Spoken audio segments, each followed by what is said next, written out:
ఐదేళ్ల పాటు రాష్ట్రంలో సర్వేపల్లి నియోజకవర్గంలో సాగిన అరాచక విధ్వంస రాక్షస పాలనను పారద్రోలిన వీర అభయ ఆంజనేయ స్వామి రాష్ట్రాన్ని అభివృద్ధి పదంలో పరుగులు పెట్టించేందుకై పాలకులకు శక్తి సామర్థ్యాలను రాష్ట్ర ప్రజలకు అష్టైశ్వర్యాలు ఆయురారోగ్యాలను ప్రసాదించాలని ఆంజనేయ స్వామిని మనసారా వేడుకున్నట్లు మాజీ మంత్రి సర్వేపల్లి నియోజకవర్గ శాసనసభ్యులు సోమిరెడ్డి చంద్రమోహన్ రెడ్డి పేర్కొన్నారు. పొదలకూరు పట్టణంలోని మారుతి నగర్ నందు వెలిసి ఉన్న శ్రీ వీర అభయ ఆంజనేయ స్వామి దేవస్థానంలో 9వ మంగళవారాన్ని పురస్కరించుకొని బలిజ జనసేవా సంఘం ఆధ్వర్యంలో ప్రత్యేక పూజలు నిర్వహించారు.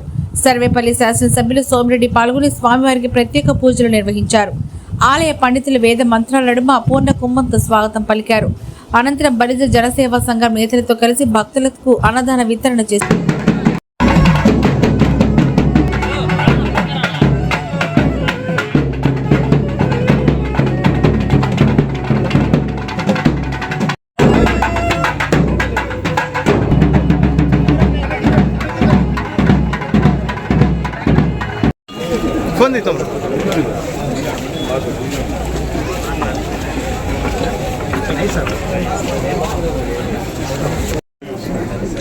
వస్తాను ఓకేనా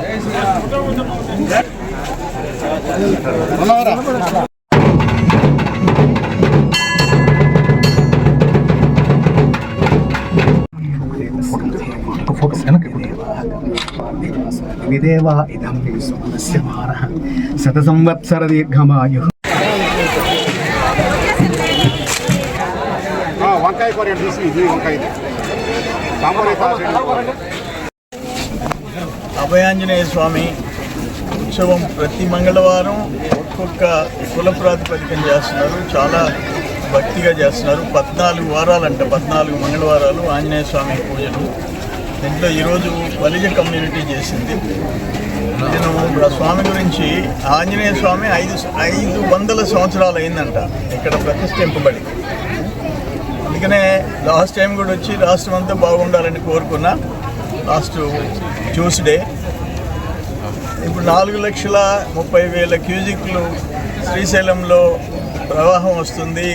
దాంట్లో నుంచి మనం సోమశిల 0 డెడ్ స్టోరేజ్లో ఉంది, కండలేరు డెడ్ స్టోరేజ్లో ఉంది, ఆల్మోస్ట్ డెడ్ స్టోరేజ్. అటువంటిది ఈరోజు రోజుకి 40 టీఎంసీలు అక్కడ నీళ్ళు వస్తున్నాయి.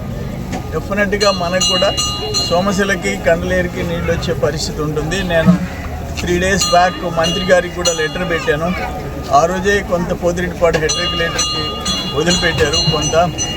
సో రాష్ట్రం అంతా అభయాంజనేయ స్వామి ఆశీస్సులతో రైతులు, రైతు బిడ్డలు, రైతు కూలీలు, మిగతా ప్రజానీకం అందరూ కూడా సుభిష్టంగా ఉండాలని, వాళ్ళ కుటుంబాలన్నీ బాగుండాలని చెప్పేసి ఆ దేవుణ్ణి కోరుకుంటున్నాం.